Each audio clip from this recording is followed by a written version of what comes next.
Hello and welcome to What the Lyric. It's a show where two guys explain popular song lyrics, and it's the show for you.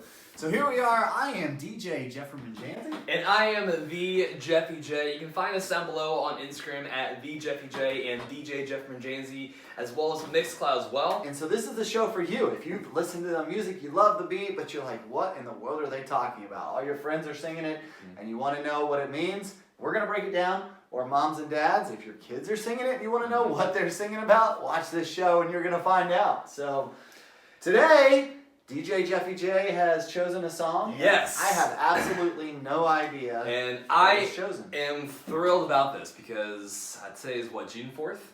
June the 4th. June 4th, okay. So yesterday was a big day in music. And do you know why it involves music and money? Do you know? June the 3rd, no idea. June 3rd, okay.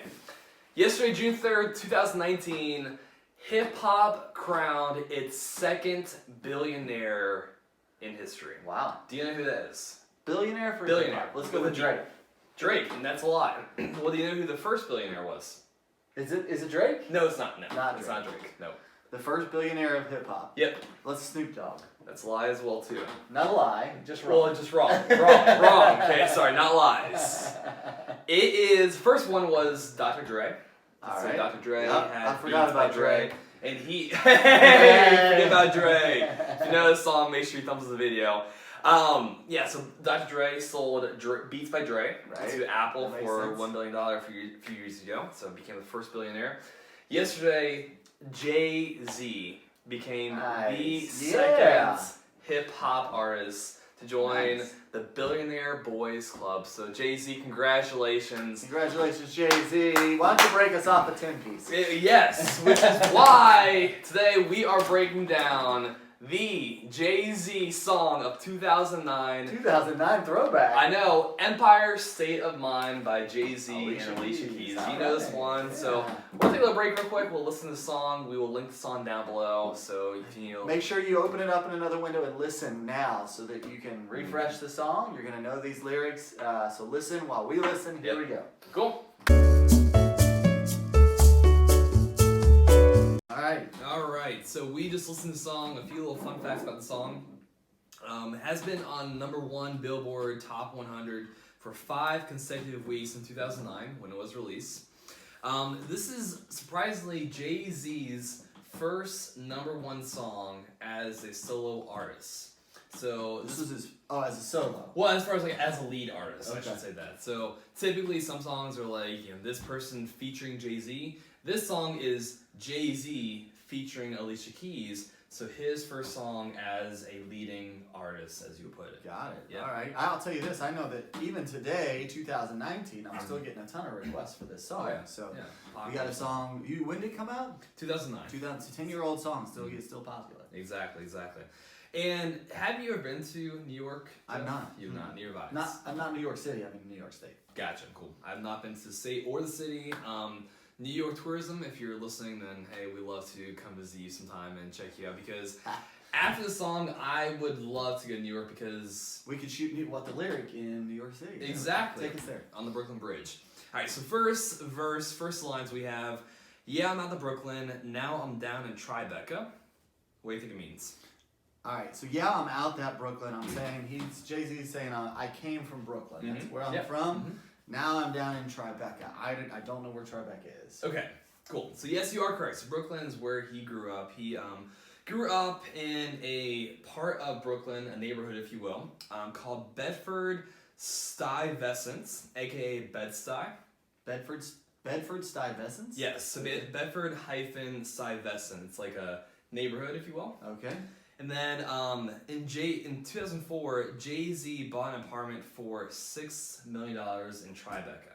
So Tribeca is in Manhattan, which is... So it's still New York? That's correct. Oh, okay. Exactly. $6 million, so he's changed neighborhoods. Yes, exactly.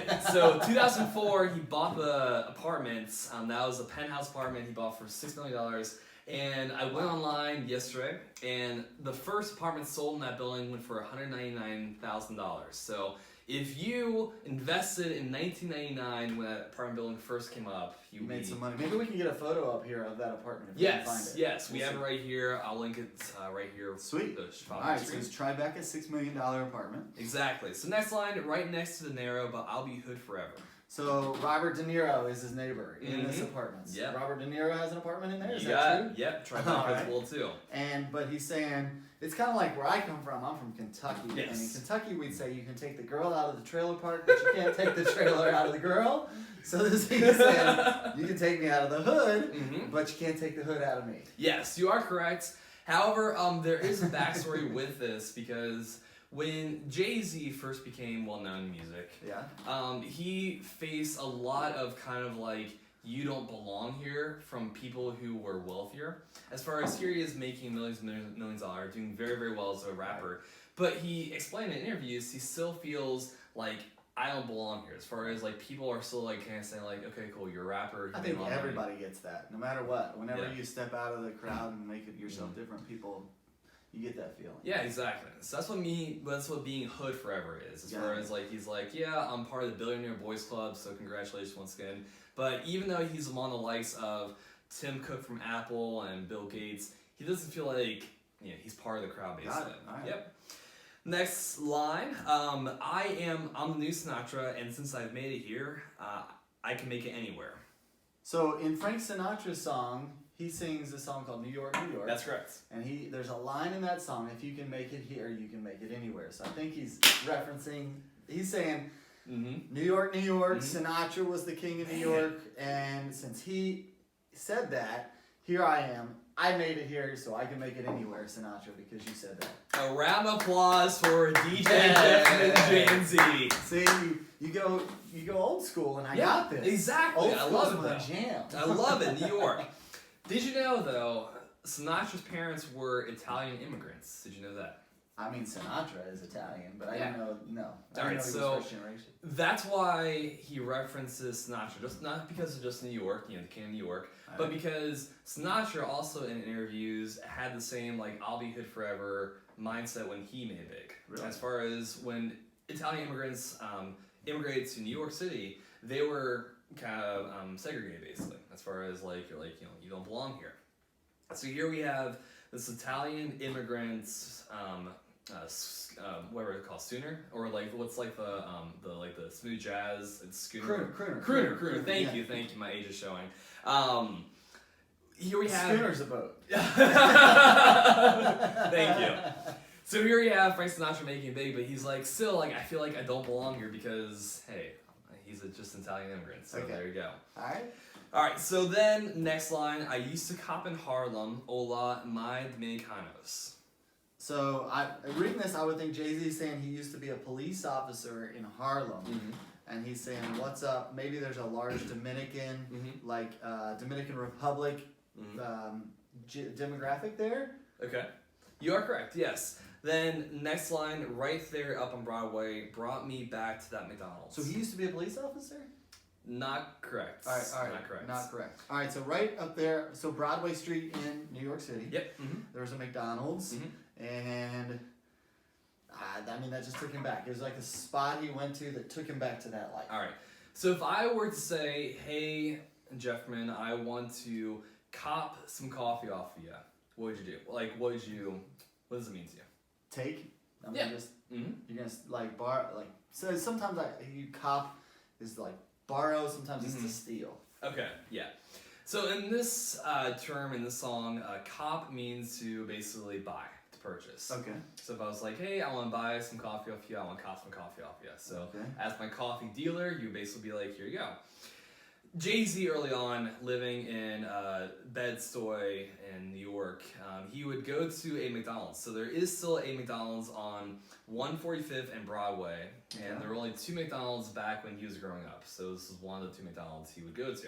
All right. And this would be it sounds very bad, but kind of like the drug dealer like trading post, if you will. Sure. So still many McDonald's. In fact, I was just in one in downtown Hamilton. Hey, there you go. Or not Hamilton, Dayton. And I was like, I'm pretty sure that's what's going on. So basically, how it works was like if you are a drug supplier, if you have the connections, you go to this McDonald's. and then give your drugs out to those people who would hustle those drugs. And so, they For would... the record, a large Coca-Cola is my drug of choice. Exactly. So if I was a Coca-Cola man, you would come to me at McDonald's and be like, here's your Coca-Cola. Different kind of Coke. Exactly. So same thing with there. So he's saying he used to buy in Harlem, he would go there and buy drugs from Dominicans?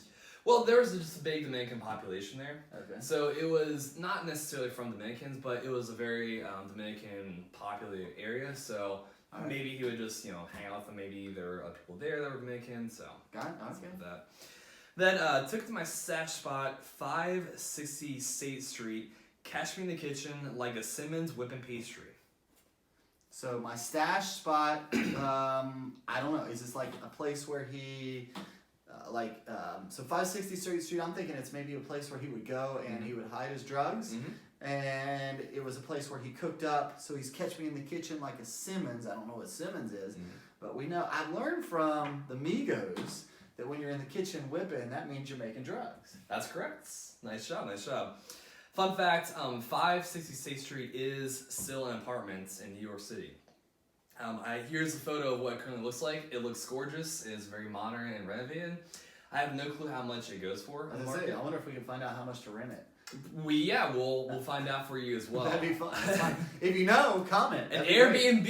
If you're not Airbnb-ing your apartment right now, you need to. You could be living for a weekend in Jay-Z stash spots. There you go. Tourism of a lifetime. Trip of a lifetime. So this is a real place. That's correct. Yeah. Catch me in the kitchen. Like, what's a Simmons? So, do you know Run DMC? Yeah. Do you know who one of the head guys was, or who was in Run DMC? I mean, not referencing Simmons. Okay, Russell Simmons. Oh, all right. Yeah. Russell Simmons, big hip hop mogul, not quite billionaire quite yet, but he still is doing his thing as well. So Russell Simmons has $2, and they launched their own shoe brand. I just combined shoes and clothing together. Shoething brand. You'll find that on Amazon Alexa. Shoething is shoes that look like clothes. Yes. They're so great they can look like clothes. No, you won't, but you should still listen to the words over there anyway. So he has $2 and they run a sneaker brand, shoe brand, called Pastry. Oh. Exactly. So this could refer to a few things. So as we have Run DMC, Simmons with Pastry. New York City has a very, eat you alive jungle spirit to it. Okay. You wake up early, you hustle, you go hard, right. You never sleep. And this could be referring to kind of like the entrepreneurial spirit that he had growing up in New York. I mean, go there, you buy your supply, you then turn around, you make that for a profit with upselling and know your market. Same thing with Russell Simmons' daughters. You buy your shoes, you make your shoes. So can you explain for me this whipping reference? What does whipping have to do with drugs? The big thing for this is when you cook crack, it is in a skillet, from my understanding. Okay. So it is actually like a wrist churning, as if you were in... So Jay-Z is literally saying that at a point in his life, he would go to this apartment and his entrepreneurial spirit he was making drugs to sell. And he's comparing that to Russell Simmons' daughter's entrepreneur. They're over there making shoes, which is totally legal. Yeah, definitely. And he's over here in this shady spot cooking it up. All right. Yeah. And also, in the kitchen could also refer to Hell's Kitchen, which is also a neighborhood in New York City. So it's not just a TV show with... is that where 560 State Street is? I don't know. It's not. Okay. No, it's not. I think that is in Brooklyn or somewhere around that area. But yeah, so Hell's Kitchen is, in fact, a neighborhood in New York City as well. And then, next line, cruising down 8th Street off-white Lexus. I mean, to me, it's just he's driving an off-white Lexus. Yep, exactly. This was a car that he bought before he had a record deal with music. So back when he was up and coming, no record deal, just literally just getting started, handing out CDs on the corner. Surely we can find a photo of that, pop it up here. He does have a lot of photos of that. So good job, Jay-Z, with that. Driving so slow, but BK is from Texas. All right, so I know when you roll down the street and you're just cruising, you drive slow. But BK is from Texas. I mean, I don't know. I don't even know who BK is. Beyonce Knowles, which is his wife. Yes, so The Carters, the power couple of our generation. Beyonce, Jay-Z, BK. All right. She's from Texas. They were together in 09. Yeah, well, yeah, so they were dating, actually. I think they were. Yeah, I don't think they were married yet. Okay. Mm-hmm. Yeah. So BK, she's from Texas. What does that relate to driving slow? Basically, what that means is that driving slow is something that people would do to show off their cars, Right. and also not get a speeding ticket. Okay. So he is paying homage to his earlier days growing up in New York City, as far as being from where he's from in Harlem, Yeah. and essentially just driving slow, showing off his off-white license that he bought with his, presumably his own money, Okay. and His drug money. yeah, exactly. But also in Texas hip hop, they have a very slower, you could say, like, style of rapping. Okay. So in the different regions of the United States with like different like rap subgroups, there are different styles from each region. So Texas is known as kind of like a slower, not like a downbeat hip hop, but just like a slower flow, if you will. Okay. So he's rolling down 8th Street with Queen Bee beside him. Queen Bee. What's his Bed-Stuy thing? Me, I'm out of Bed-Stuy. His name Me, is. I'm out that Bed-Stuy? Yeah, that's Bedford Stuy. Oh, what we was it? talked about before. Exactly, Stuyvesant. So Bedford Stuyvesant. So she's from Texas, and he's saying, me, I'm from there, Mm-hmm. home of that boy Biggie. Yes. So Biggie Smalls? That's correct. All right. Literally looked it up, and Notorious they were. B.I.G. is Yes. what we're talking about. They were literally just a few 100 feet away from each other growing up. No way. Yep, exactly. So, I guess if you are from Bedside, New York, then congratulations. You have a lot of hip hop roots, love, energy in your neighborhood. Right? Which is why I want to go to New York City, because learning about the song has made me appreciate hip hop so much more, because New York City is the birthplace of hip hop. No doubt. That's where it began. All right, next up we have Now I Live on Billboard. I Brought My Boys With Me. I think he's saying Billboard is a reference to I'm always on the charts. I'm always succeeding and brought my boys with me. I'm not sure who his boys would be, but he's saying that not only him, but other people are succeeding because of him. That's correct, exactly. So there are a lot of collaborations and people that he has worked with in his life. Okay. And every time he's never, you say, like, crossed anyone. So case in point, great example is Will Smith. Will Smith, growing up or getting started, he had DJ Jazzy Jeff, Right. so you know Jeff, to work with. Right? When Will Smith made it big, so when he was in Men in Black, Fresh Prince, when he continued to grow as an artist, he took Jazzy Jeff with him from place to place to place to place. He wasn't like, hey, I made it big, screw you, I'm leaving with all this money. He brought his partner with him. Same thing with Jay-Z Jay-Z. and Will Smith hung out all the time? No, they did not. This is just an example. Oh, okay. Yeah, exactly. So Jay-Z has a lot of friends as well that he got started with, and throughout his entire mogul career, he has brought them with him every single time. All So right. if you're friends with Jay-Z, then he is a loyal friend of yours. He will not cross you. So there you go. Say what up, Ty Ty. Still sipping Mai Tais. I mean, I'm thinking only Ty I know that's up, like Tyson Beckford. Okay. I don't know. Who's that? I have no clue who Tyson Beckford is. All right. Here's a picture of Tyson Beckford that Jeff has no clue who he is. Okay. What's he do? Or like what was? He's the famous model. Oh, gotcha. Yeah, so anyway. Gotcha. Cool. Not know that. So Tyron Ty Ty Smith is Jay-Z's right-hand man. Ty Ty Smith? Ty Ty Smith. Okay. So Tyron Smith is like his early days of getting things started. He also co-founded Rockefeller Records, Okay. which is Jay-Z's record label. So All there you right. go. Next line is sing courtside, Knicks and Nets give me high fives. Oh, hold up. We skipped Mai Tais. Is this Ty Ty? Does he just drink a lot of Mai Tais? Yep. Or we don't know. All That right. basically is it. Still sipping a very known Stiff drink. And a fun fact, actually, I looked this online. The Mai Tai is the most expensive ingredient-wise drink you can get from a bartender. So if you're looking to make a bar, I don't say lose a lot of money, but use a lot of the resources, a Mai Tai is the most cost-effective drink. Right. It's the cheapest way to get drunk. Yes, but it costs the bar the most to make. Right. Mhm. So you're getting your most bang That's for your correct. buck, if you will, to buy it. So yeah, right. Mai Tais and Yeah, there's another one that. Long Long Island iced tea. Probably. Those two right there. Your Long Island. And see what you learn on with the lyric. The Long Island and the Mai Tai are the best way to get the most bang for your buck at the bar. Yeah, so go to your local bar and just buy the place with Mai Tais and Put them out of business.